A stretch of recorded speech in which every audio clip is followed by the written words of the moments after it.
Imaginemos por un momento que tuviéramos la opción de rediseñar la civilización humana desde sus cimientos. ¿Qué tal si, hipotéticamente hablando, descubriéramos una réplica exacta del planeta Tierra y la única diferencia entre este nuevo planeta y nuestro planeta actual fuese que la evolución humana nunca ocurrió? ¿Qué haríamos entonces? Bien, primero necesitamos una meta, ¿cierto? Y podemos estar seguros al decir que esta meta sería sobrevivir. Y no solamente sobrevivir, sino hacerlo de una manera óptima, saludable y próspera. La mayoría de la gente, de hecho, desea vivir y preferiría hacerlo sin tener que sufrir. Por lo tanto, la base de esta civilización debe ser de apoyo y por consiguiente sostenible para la vida humana cuanto sea posible, tomando en cuenta las necesidades materiales de todas las personas del mundo y a la vez intentando eliminar cualquier cosa que pudiera dañarnos a largo plazo. Con esa meta de sostenibilidad máxima entendida, la siguiente pregunta concierne a nuestro método. ¿Qué tipo de enfoque tomamos? Bueno, veamos. La última vez que me fijé, la política era el método de operación social en la Tierra. Entonces, ¿qué nos dicen las doctrinas de los republicanos, liberales, conservadores o socialistas sobre el diseño de la sociedad? Absolutamente nada.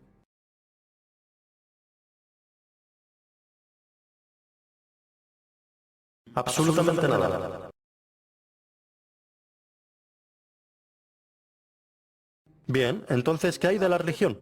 Seguramente el gran creador tuvo que haber dejado unos planos en algún lugar.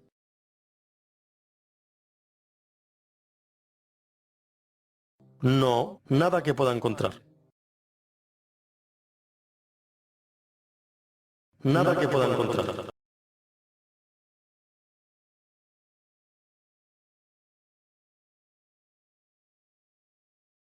Bueno, veamos, ¿qué nos queda? Parece que algo llamado ciencia. La ciencia es única porque sus métodos exigen que las ideas propuestas no solo sean probadas y repetidas, sino que todo lo que la ciencia propone es también inherentemente falsable. En otras palabras, a diferencia de la religión y la política, la ciencia no tiene ego, y todo lo que sugiere acepta la posibilidad de resultar erróneo finalmente. No se ata a nada y evoluciona constantemente. Bueno, eso suena bastante natural para mí. Entonces, basándonos en el estado actual del conocimiento científico a principios del siglo XXI, junto con nuestra meta de máxima sostenibilidad para la población humana, ¿cómo empezamos el proceso mismo de construcción? La primera pregunta que hacer es, ¿qué necesitamos para sobrevivir? La respuesta es, por supuesto, recursos planetarios. Ya sea el agua que bebemos, la energía que usamos o las materias primas que utilizamos para crear herramientas y refugio, el planeta alberga un inventario de recursos, muchos de los cuales se requieren para nuestra supervivencia. Así que, dada esa realidad, se vuelve crítico averiguar qué tenemos y dónde está. Esto significa que debemos llevar a cabo una investigación. Simplemente localizamos e identificamos cada recurso físico del planeta que podamos, junto con la cantidad disponible en cada ubicación, desde los depósitos de cobre a las ubicaciones más potentes para granjas eólicas para producir energía, a los manantiales naturales de agua potable, a la evaluación de la cantidad de peces en el océano, a las mejores tierras arables para cultivar comida, etc. Pero, como los humanos vamos a consumir estos recursos a lo largo del tiempo, entonces nos damos cuenta de que no solo necesitamos localizar e identificar, también necesitamos monitorizar. Necesitamos asegurarnos que no se nos acabe nada de esto. Eso sería malo. Y eso significa no solo monitorizar nuestras tasas de utilización, sino también las tasas de regeneración terrestre. Por ejemplo, cuánto tarda, digamos, un árbol en crecer o un manantial en volverse a llenar. Esto se llama equilibrio dinámico. Es decir, si acabamos con los árboles más rápidamente de lo que tardan en crecer, tenemos un grave problema debido a que no es sostenible. Entonces, ¿cómo se mantiene un inventario particularmente cuando nos damos cuenta de que todo está esparcido por todas partes? Concentraciones energéticas en el Medio Oriente. Tenemos grandes minas de minerales en lo que llamamos África. Inmenso potencial de energía maremotriz en la costa atlántica de Norteamérica. El suministro de agua fresca más vasto en Brasil, etc. Bueno, una vez más, la vieja y querida ciencia tiene una sugerencia. Se llama teoría de sistemas.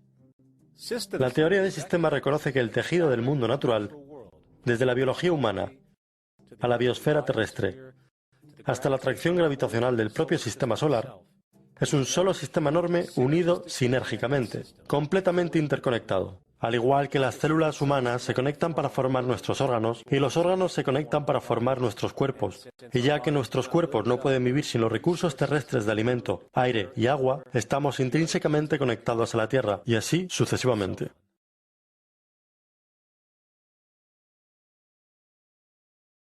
Como la naturaleza sugiere, reunimos todo este inventario e información de monitorización y creamos un sistema para administrarlos.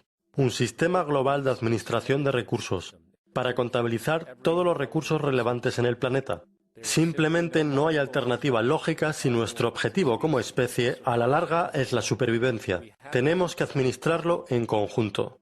Habiendo comprendido esto, ahora podemos considerar la producción. ¿Cómo usamos todo esto? ¿Cuál será el proceso de producción?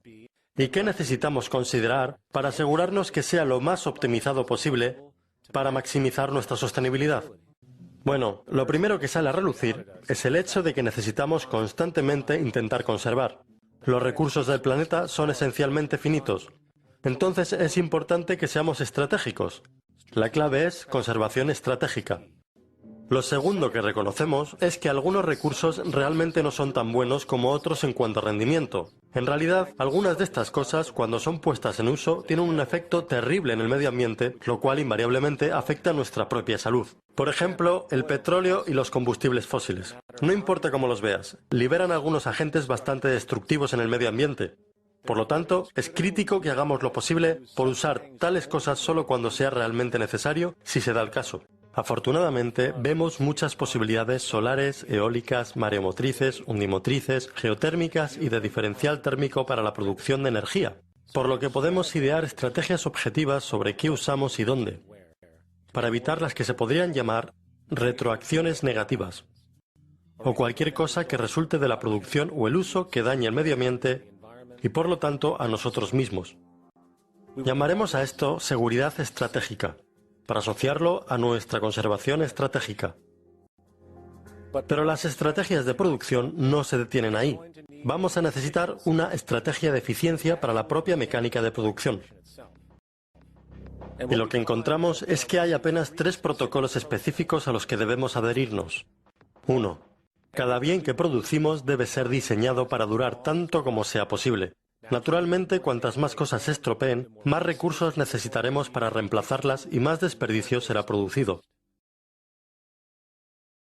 2. Cuando las cosas se estropeen o dejen de ser útiles por cualquier motivo, es crítico que cosechemos y reciclemos tanto como podamos. De modo que el diseño productivo debe tener esto en consideración directamente en las etapas iniciales. 3. Las tecnologías de evolución rápida, como la electrónica, que son sometidas a las más altas tasas de obsolescencia tecnológica, necesitarían ser diseñadas para prever y acomodar actualizaciones físicas. Lo último que queremos hacer es desechar un sistema informático completo solo porque se ha dañado una sola parte o es obsoleto.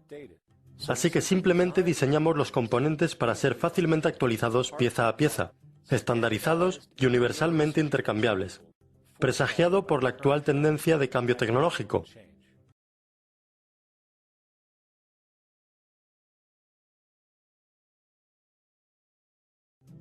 Y cuando nos damos cuenta de que los mecanismos de la preservación estratégica, la seguridad estratégica y la eficiencia estratégica son puramente consideraciones técnicas desprovistas de cualquier opinión humana o parcialidad, simplemente programamos estas estrategias en un ordenador, el cual puede sopesar y calcular todas las variables relevantes, permitiéndonos llegar siempre al método más favorable para la producción sostenible basado en los conocimientos actuales. Y aunque podría sonar complejo, en realidad es una calculadora glorificada, sin mencionar que dicha toma multivariada de decisiones y dichos sistemas de monitorización ya están siendo utilizados alrededor del mundo para propósitos aislados. Simplemente hay que expandirlo. Ahora bien, no solo tenemos nuestro sistema de administración de recursos, sino que también un sistema de administración de producción. los cuales son fácilmente automatizados por el ordenador para maximizar la eficiencia, la preservación y la seguridad. La realidad informativa es que la mente humana o incluso de un grupo de humanos no puede seguir lo que necesita seguimiento. Debe ser realizado por ordenadores y eso es posible. Y esto nos lleva al siguiente nivel, la distribución. ¿Qué estrategias de sostenibilidad tienen sentido? Bueno, ya que sabemos que la distancia más corta entre dos puntos es una línea recta y que se requiere energía para propulsar máquinas de transporte, cuanto más corta la distancia de transporte, mayor será la eficiencia. Producir bienes en un continente y enviarlos a otro solo tiene sentido si los bienes en cuestión simplemente no pueden ser producidos en el área deseada. De otra forma, no es más que derrochador. Debemos producir localmente para que la distribución sea simple, rápida y que requiera la menor cantidad de energía posible. Llamaremos a esto la estrategia de proximidad, lo que significa simplemente reducimos al máximo el transporte de bienes, sean materias primas o productos de consumo acabados. Por supuesto, puede que también sea importante saber qué bienes transportamos y por qué. Esto cae en la categoría de la demanda. Y la demanda es simplemente lo que las personas necesitan para estar saludables y para tener una alta calidad de vida, como comida, agua potable y refugio, hasta bienes sociales y recreativos, que permiten relajación y disfrute personal y social, ambos importantes factores en el conjunto de la salud humana y social. Así que simplemente realizamos otra encuesta. Las personas describen sus necesidades, la demanda se evalúa y la producción se inicia basada en dicha demanda. Y puesto que los niveles de demanda de diferentes bienes fluctuarán naturalmente y cambiarán en diferentes regiones, debemos crear un sistema de monitorización de demanda-distribución para evitar la sobreproducción o la escasez. Por supuesto, esta idea no es nueva. Se utiliza en las principales cadenas de tiendas actualmente para asegurar que su inventario se mantiene al día. Solo que esta vez vamos a monitorizar globalmente. Pero espera un poco.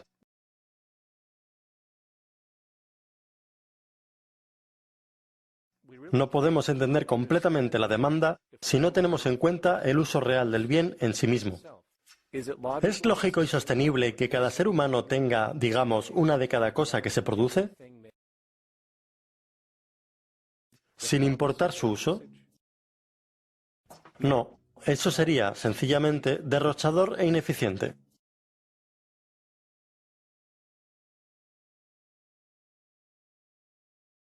Si una persona tiene necesidad de un bien, pero esa necesidad dura solo, por ejemplo, 45 minutos al día de media, sería mucho más eficiente que ese bien estuviese disponible para ellos y para otros cuando lo necesitasen.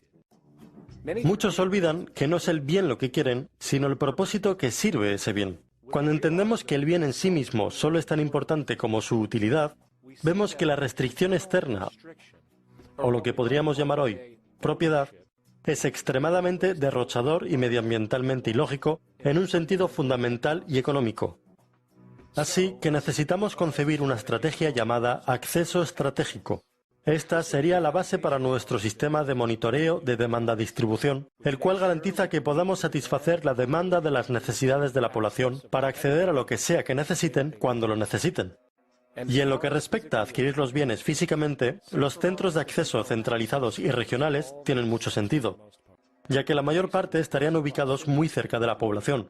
Y una persona simplemente llegaría, tomaría el artículo, lo usaría y cuando haya terminado y no lo necesite, lo devolvería. Similar a cómo funciona una biblioteca hoy en día. De hecho, estos centros no solo existirían en la comunidad de la forma en como son las tiendas de hoy, sino que existirían centros especializados de acceso en áreas específicas donde ciertos bienes son utilizados frecuentemente, ahorrando más energía con menos transporte repetido.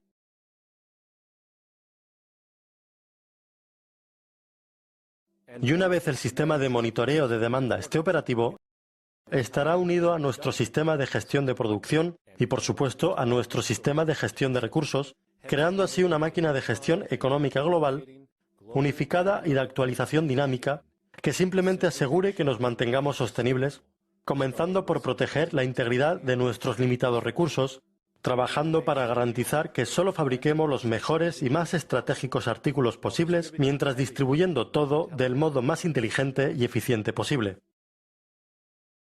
Y el resultado único, de este método basado en la preservación, el cual es intuitivamente opuesto a muchos, es que este proceso de preservación y eficiencia lógico, ascendente y empírico, que solo puede determinar la verdadera sostenibilidad humana en el planeta, permitiría seguramente algo que nunca se ha visto en la historia humana: acceso a la abundancia.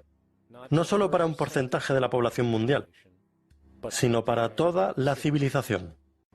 Este modelo económico, tal y como recién generalizado, este enfoque sistémico responsable hacia un manejo total de los recursos de la Tierra y procesos, diseñado nuevamente nada menos que para cuidar de la humanidad en su totalidad, de la manera más eficiente y sostenible, podría denominarse una economía basada en recursos. La idea fue definida en los 70 por el ingeniero social Jacques Fresco. Él entendió en ese entonces que la sociedad iba en un curso de colisión entre la naturaleza y sí misma, insostenible a todo nivel, y si las cosas no cambiaban, nos destruiríamos de una forma u otra.